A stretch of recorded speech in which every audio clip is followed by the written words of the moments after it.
2 years passed, and Joseph remained in prison, forgotten by the cupbearer. But God had not forgotten Joseph. One night, Pharaoh himself had 2 strange dreams that left him deeply unsettled. In the first dream, Pharaoh stood by the Nile River. He saw 7 healthy fat cows come out of the water and begin to graze. Then, 7 scrawny thin cows emerged from the river and ate the fat cows. Despite this, the thin cows looked no better. In the second dream, Pharaoh saw 7 healthy heads of grain growing on a single stalk. Suddenly, 7 thin and scorched heads of grain appeared and swallowed up the healthy ones. Pharaoh awoke, disturbed and desperate for answers. He called all the magicians and wise men of Egypt to interpret his dreams, but no one could. It was then that the cupbearer remembered Joseph. "Pharaoh, when I was in prison, there was a young Hebrew man who interpreted my dream and the baker's dream. Both interpretations came true exactly as he said," the cupbearer explained. Pharaoh immediately sent for Joseph.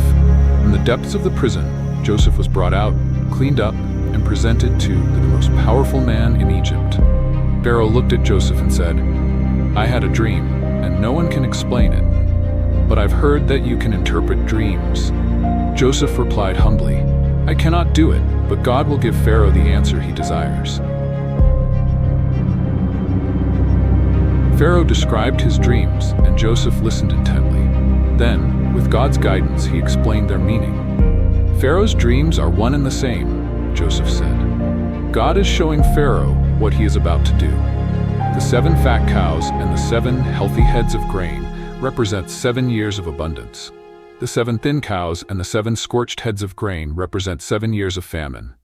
The famine will be so severe that it will completely consume the abundance."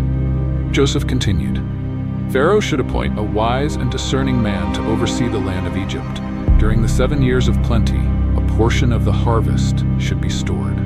This will ensure there is food during the famine." Pharaoh was amazed not only by Joseph's interpretation, but also by his wisdom and practical advice. Turning to his officials, Pharaoh declared, "Can we find anyone like this man, one in whom is the Spirit of God?" Then he said to Joseph, "Since God has made all this known to you, there is no one as wise and discerning as you. You shall be in charge of my palace, and all my people will submit to your orders. Only I will be greater than you." Pharaoh gave Joseph his signet ring, dressed him in fine robes, and placed a gold chain around his neck. He appointed Joseph as second in command over all of Egypt. Joseph was now 30 years old. From being sold as a slave to rising to the highest position in Egypt, his life had taken an unimaginable turn. But Joseph didn't let power change him.